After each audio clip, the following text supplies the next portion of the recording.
Hello, welcome to So Bad It's Good. On today's show, we are talking about Supergirl. The 1984 classic. Didn't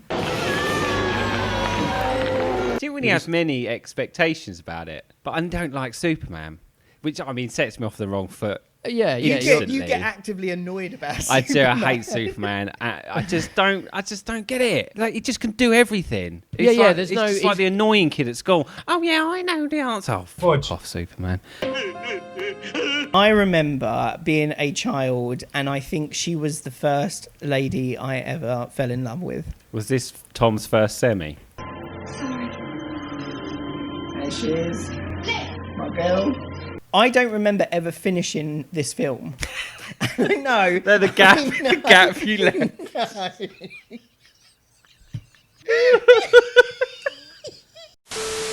Do you think that's because it's a bad film, or because as a child, attention span a lot shorter? I think I excused it my whole life of being, maybe I had a short attention span. But now I realise I just had taste. They live in inner space. There's no real explanation given as to what inner space is. Because they can't do it. She loses an orb, which is one of two great power sources that they have. It's like a magic dick and balls. That if disappears, the place will fall apart. In 3 days. Which seems like an almighty flaw in the system. She loses the orb. She then has 72 hours to get it back. That's how much life support they've got. The orb finds its way to Earth. A witch finds the orb. Supergirl sneaks off to Earth. I'm not sure how she knows she's going to Earth, but it seems to follow the orb. Never explained. With only 72 hours to sort things out, enrolls in school, goes to class, gets a roommate, fights the witch who's found the orb, loses, goes to the Phantom Zone, comes back, fights the witch again, wins, goes home. Obviously, being a Supergirl movie, you potentially expect there to be some link to the Superman universe. Well, she's the cousin. Turns out we find out just on a little snippet on a radio show that he's in another galaxy. Confirmed reports that Superman has indeed embarked on a special peace-seeking mission to a galaxy scientists estimate may be several hundred trillion light years from our... Legitimate Christopher Reeve scheduling issues meant that he could not appear in the movie as had originally been planned. The original plan for the story was that Superman was actually captured by the witches, and then she was coming to Earth to save him. That was the original kind of pitch for the movie.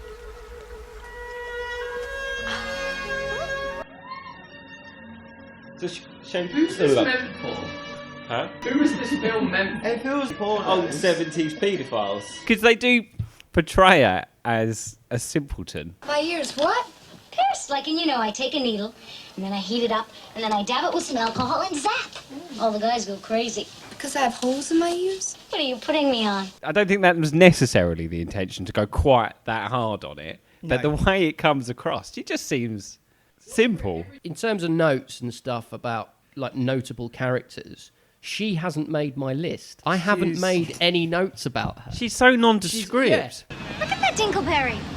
What's a dingleberry? I don't know if it's the way it's written. I don't know if it's the actress. I don't know if it's the direction or if it's a combination of all of it. But everything she does is so dull. Yeah, but I'll give it credit. I don't think it's the actress. I think it's the script. I think it's the director. Because she comes from a very utopian environment. She comes from a civilization with a very high consciousness. There's no crime. There's no violence. She's not grown up on Earth, but she has grown up in a society. Yeah, it's like she's regressed. She grows up in a society where the prison that they send people to is the Phantom Zone, which is supposed to be there's no getting away from that. No.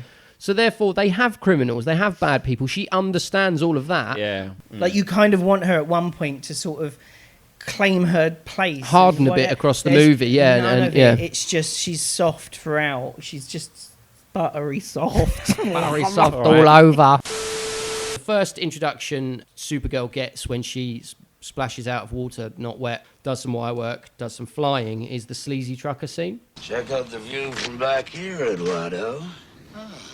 Stop that. She pushes a guy away and then kind of throws him through a fence. And the other guy, instead of, I'm sure, any self-respecting human being, sort of, pervy, rapist or not, would watch that happen and think, hang on. Yeah, maybe not. You shouldn't have done that, baby. She heats the knife up, so it burns his hand and he drops it. His response, oh, I see. You really want to play games, sweetheart? Superman's best friend, huh? No.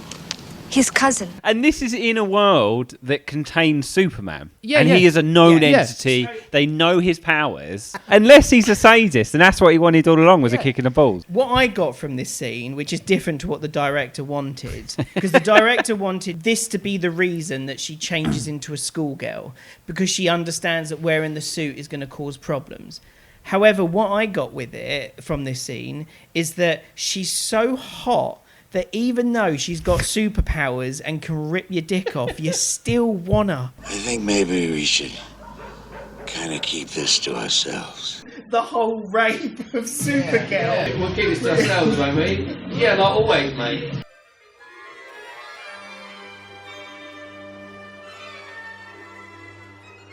So if someone tried to rape her, like she could constantly keep putting clothes on.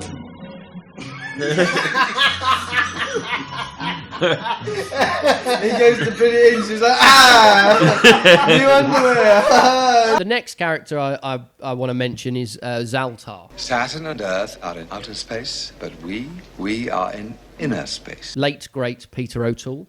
So quite a, prestigious actor. Yeah, prestigious actor. I feel like this movie's Obi-Wan. Yeah, or Christopher Plummer in StarCrash. Halt! The flow of time. Them trying to, bring a bit of gravitas. This movie actually has quite a few of those. You've got Peter O'Toole. You've got Faye Dunaway. Yeah. You've got that who was originally was offered to Dolly Parton. Oh, was it really? Yeah. That would have been. I would think I preferred that. She turned it down. yeah. Surprisingly. An omega hedron can create life, can't it? It can't, child, it can't. It's a fancy shadow of the real thing, which is the most we can hope for on this lonely old rock. He is supposed to be kind of the genius and the guy who built and designed Argo City. I'm fairly sure that he sets everything up. Yes, do you think? 100%. Like Drunken Master stuff? In a scene, you hardly notice it. He gives her the tracking bracelet that is used to track the orb when it's on Earth, gives her the wand, and sends her away to sit away. He then kicks her the orb, which he's got hidden away from the Supergirl's mum that he's talking to. One day soon, perhaps I might venture as well. How? In that, through there, zip, zap, and I'm gone. He has planted the seed in her head already of how you get to Earth. I wonder if you're giving it too much credit. What he's doing makes sense up until the point that she leaves. He says, right, well, I'm off to the Phantom Zone because I've been terrible. I've lost the Omega Hedron. I must be sent to the Phantom Zone. Your suffering will be short. Mine, forever. And then you don't see him again until she ends up in the Phantom Zone later. There are worse things than dying, and I deserve every one. He helps her get out after squirting in her mouth. Squirt. So, which is genuinely what happens. Ethan!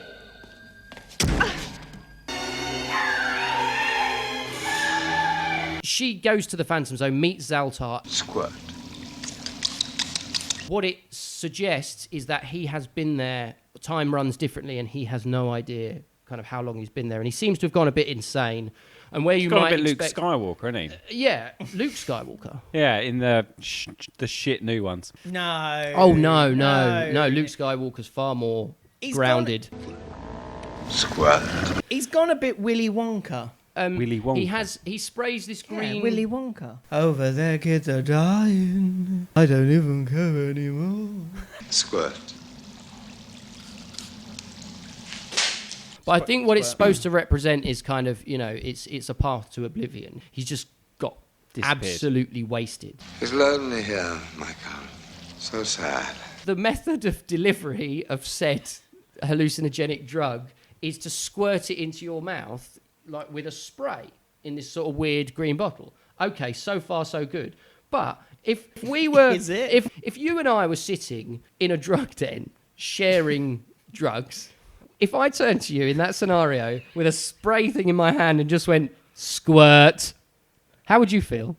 Probably pull down my trousers. There is no way out of here. That is the point of the Phantom Zone. That whole scene is like how two children in Rugrats would talk about something. If there's a way in, there's a way out. There is a way. But then he goes, well, yes, there is a way. I could do it. Yeah. It's like, what? But it's impossible. Why? No, It wouldn't work. You'd be swept into a singularity if it didn't work now. Forget I mentioned it. Have a squirt instead. I could do it. He's like a Willy Wonka version of Donald Trump. We could die trying. We won't. 12 seconds later. So, next character to talk about is Selena, who I also referred to as the horny witch. Mrs. Selena? Madame Selena. And you found her, lucky boy? She has two main motivations in the movie. She only wants to rule the world. She wants world domination. She says it within the first kind of, 60 seconds of meeting her. She wants world domination. She also wants to get banged by the gardener that we meet about halfway through the movie. Which seems and to that take becomes precedence. as important, if not more, It's than the main driver. the witchery. Or it's the driver for the witching to become more and more kind of destructive. You can't treat me like this, Selena. Without me, you'd still be reading tea leaves at Lake Tahoe. It makes sense now to talk about Nigel, who is the sleazy... You girls are rank amateurs playing with fire. I put wizard. Learned today that he's actually a warlock. Yeah. Which is a male witch. Oh, right. Okay, so a wizard. No. Is that not? It's a different thing. Come on, Dave. Get your fantasy right. Warlocks are evil, and lizards are supposed to be good. But the truth is, and I found out the hard way, all form of sorcery is evil. Miss Lee, have you been going through my papers? Of course not, sir. Then how do you know the correct answer? He's also a teacher at the school that Supergirl enrolls in. I found that weird. Just because it's just super convenient and contrived. Yeah. And Yeah. I bet so much of this film is the bloody ball just so happens to land in front of the witch in a dip. You could completely remove him from the school environment. Yeah, he doesn't need and to have be there. quite literally no bearing on the story. What's going on? Hey, what's going on? I've just outgrown you, Nigel. He's pretty bad in this film. He's pretty bad. I don't know quite who he's channeling, but it's himself. He says it's himself. It is not stretching me enormously. I have to stand upright, walk about and say some lines. Vaguely unpleasant and ambitious and beady-eyed. Don't have to act, just be myself. the gardener. Does anyone know the gardener's name? I was thinking exactly the same thing. You said the gardener. I was like, what the hell is his name? I don't know his name. It's...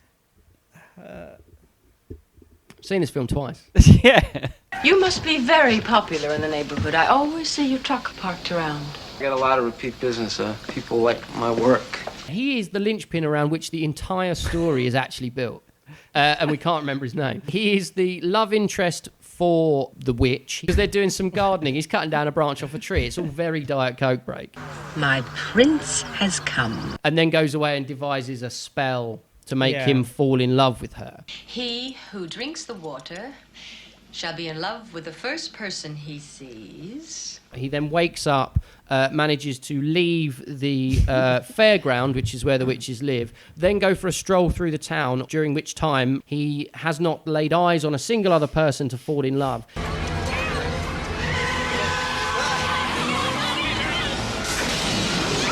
Probably worth talking about the big set piece. It is so dull, the way it's put together. And I think they were completely constrained by the fact that they built this massive town set at Pinewood Studios. Yeah. And then thought to themselves, have to use this. we're going to have to use this for the whole movie. Yeah, we can't just have For it the set for majority part of of this. it. It's got to be all of it. So essentially, it's a magically controlled tractor chasing the drugged up gardener. The hypno date The raped. The date raped gardener. Yeah. She date rapes him and then he gets kidnapped by someone else. Poor guy. I feel really sorry for him now. Somebody's got to do something. Lucy, be careful. Lucy Lane then runs out to actually do something about it, which is Lois Yes. Lane's Yeah. sister, who just by coincidence happens to be the roommate that Supergirl gets assigned, which is just ridiculous. I'm supposed to have a single this term. We don't always get what we want, Miss Lane. Disappointments thicken our skins. Who wants thick skin? Supergirl, who can change whilst flying through a window, still goes to the toilet to get changed. Oh, excuse me, I'm in a rush. I know the feeling. Essentially stands on a building, cuts some wires with her eyes, flies through a water tower, and then nicks the grabber bit that's got the guy in it by this point off the tractor and flies off, leaving Lucy Lane still sat in the tractor because she's tried to save it, been knocked out, leaving her to just roll straight into a building. I love you. No!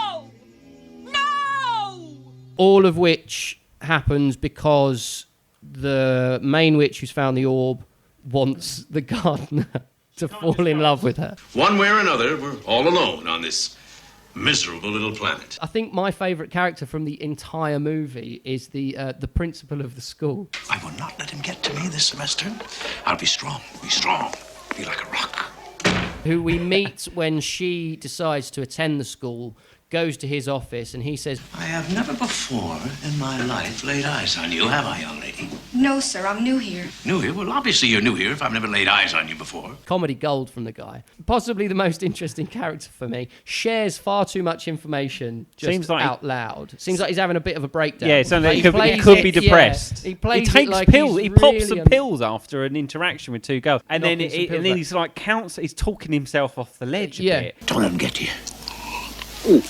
It's early days. This message just started. You'll be... Hello. To me, that makes me think he's such a good actor that he went, I know it's a little piddly role, I know it's in some super thing, but I'm going to give myself some backstory. I mean, he plays it for laughs. He definitely plays it for laughs. Oh, yeah. He labours the fact that she's an orphan far too much. An orphan? Well, don't expect to be treated any differently on that account, Miss Lee. Oh, by the way, she's an orphan. But don't let her play on your sympathies. Are we tapping into a backstory that he's designed for himself about the fact that he was an orphan and he wasn't raised that nicely? No one gave him time. Come on in. I haven't got all year. Jimmy Olson also appears. Thank you very much. You're welcome. Who's the photographer from the Daily Planet. He is also like in a bit part role. She's someone who believes in freedom. Oh, Lucy, it's not a good time to express yourself. Controversial, but this is the first comic book crossover film universe? Probably. Possibly. I don't know that we could say it as fact, but it's got to be a pretty early example of a crossover franchise. Yeah. It must be. I mean, take that, Marvel. What's the Maybe first... you can put just a little thing across the bottom of the screen that confirms whether or not... No, not going to Google it. Just going to go with it. If we acknowledge that this is the first comic book universe, we have to also remember that that character is the only character, I think, that makes that crossover. He is the original Samuel L. Jackson. He's kind of. Superman was the Man of Steel, and he's big, he's got muscles, etc. She has superpowers, the same, but where Superman is power and strength, she's more like style and elegance. It's quite plainly clear that the director doesn't have much. He doesn't seem that competent. Nothing was really, everything was really... Shooting, by the way, Jono.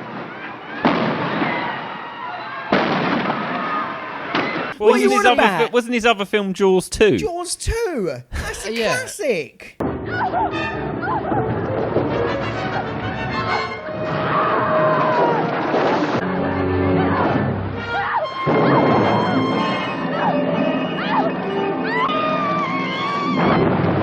Not more forward than this, and don't move too much.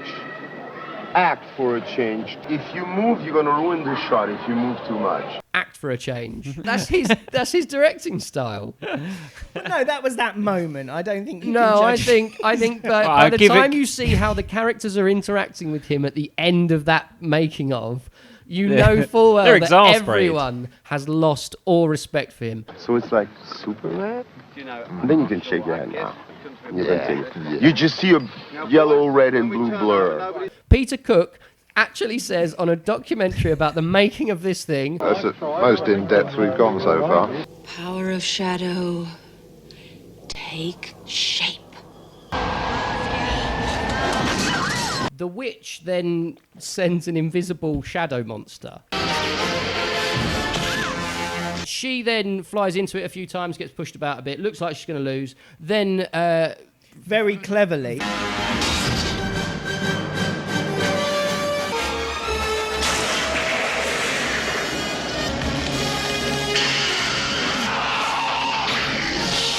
Yeah, as an electrician, that really annoys me. Yeah. It's one of those things that's completely pointless. It's just a bloody film. It really annoys me. I think that would annoy me as a corpse. So what I will say for the Shadow Monster is that the effects for it are actually reasonably impressive, given the quality in the movie. So effectively, she stood in her, looking out the window at her of her bedroom, and this thing is on the way towards her. But you get a lot of the trees shaking. Yeah. Kind of, you don't know what to expect. But then you almost don't realise it's invisible until it starts coming down sort of an embankment towards her, and they've made the ground all kind of, erupt around it, and then they make a brick wall collapse, and then they make a car crumble under the weight of it, and again, all paced really nicely, and the effects work really well together, and you kind of get the sense of movement without seeing the movement happen. I think some of the wire work in this is pretty good. Yeah. And I assume that's most of the wire work that they just probably used on Superman anyway. But I did think when you could tell she wasn't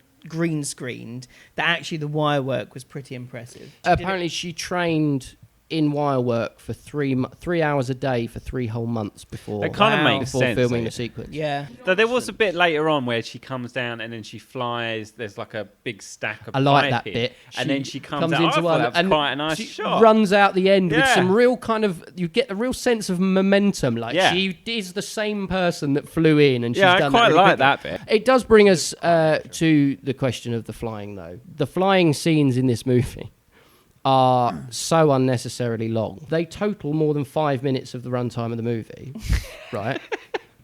Which, given that the whole movie is set in one small town in rural America, or semi-rural America, it's an inordinate amount of flying that she does to places that are never explained as to where she's gone. Confront her with it! It's the only way!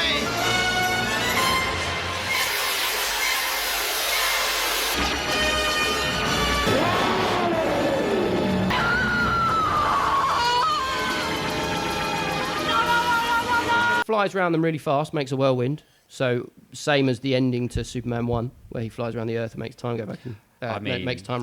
That is more ridiculous than anything in this film. So she wins. There is then this really creepy lip rub that the gardener does on her, and then she goes home, back into the water, with the orb in her hand, the little spinning orb, flies back into the water.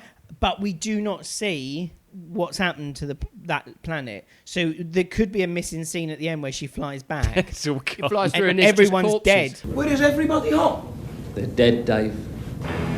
Who is? Everybody, Dave. In a movie where she has 72 hours to save the day, she goes to school, she gets a full timetable, she gets a roommate, she takes time to get to know the roommate, she sits in a class. Size of a Chinese family, death, average age. Use this equation to compute the population of China in the year 40. Linda, are you with us? Yes, sir, I am. She's ready to leave to hunt down the car that has the thing she wants to save her planet. She's got the thing on the bracelet. And decides that her schoolwork and her cover is more important. She is like, the Amish children get that weekend or get that summer where they're sent out into the real world. She's gone for this kind of awakening experience, sidelined to also obtain the thing that's going to save her people who are all dying at home. There is a movie in this that is a Supergirl movie, and then there's almost like this sort of weird, sort of almost, you could separate the two, and Linda Lee and Supergirl could live completely separate lives. I gotta find Linda, she was in trouble. Where's the whip?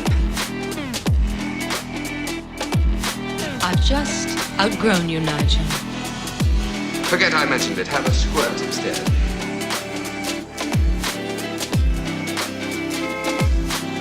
Time to master my new toy.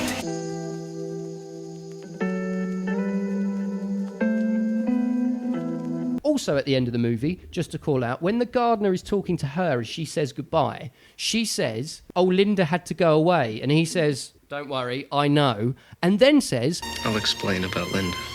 Now, I don't know about you, creepy gardener guy being the only man who has any explanation for where Linda Lee, the recently arrived new girl, has just disappeared off the face of the earth with absolutely no trace. I'd want to question. Effectively, what we do is we will score a movie out of 5, and to give you an idea of what a 5-star bad movie is, The Room. I used to know a girl. She had a dozen guys. One of them found out about it, beat her up so bad she ended up in a hospital on Guerrero Street. What a story, Mark. Yeah, although we haven't technically reviewed it on this No, channel. no, but that And is kind of the benchmark that we've think maybe we do go back to it again. Because Troll 2 is technically our highest scoring. Yeah. Movies that are so bad, they're actually laughing. brilliant. There's some entertainment in it being awful. Yeah. So, I think we'll start with Chris. I have to give this 0. It's just, the only bit I enjoyed was that bit where she flew into the pipe and came out. And that's not even Costume change. funny. Nothing. There's no redeeming features about this film whatsoever. I am going to give it a 0.5. What's the half a mark for? He got a chub. That's like a nostalgic half a point, isn't it? As the film went on, it got longer and more boring, but we did laugh a lot. Oh, don't. There was a lot to talk the about. Second half, and then we kind of went, hurry up and get through this film. So it gets half a point for some laughter. First third of this movie is worthy of a 1. But I would say, at that point, dip out. Everyone that was in it probably earned a lot of money from being in it. Everyone did very well out of it. They could have put more effort in. I'm not pitying them. It gets half a mark for the first third of the film. So Supergirl has come away with a massive 1 out of 15. That's our lowest score, isn't it? I think so. Yeah, probably, because I think we bumped up Dead or Alive after he had a breakdown. Yeah. Yeah, I don't know if you know what withdrawal is like. It's just making this film even worse. So no, fuck it. I'm not giving them any stars. You're literally going no putting stars. my stars back, my star back, nothing. Because not even half. No, nothing. This is nicotine withdrawal talking now, but fuck it. That's what I'm saying. Do you want to just hold on a bit, Chris? Because you're losing it. Don't watch it. Waste your time. Don't bother, I think. But, you know. Yeah, but do watch more of these. Like and subscribe. You can click the bell. You can get your notifications. You can know when we do these. Currently averaging quarterly, depending on lockdown status. Chris, any little special message you want to give to everyone at home? No. Jimmy Olson also just completely ignores what was her name? Lucy Lane. Jimmy Olson just completely ignores her. I forgot her name again. Lucy Lane.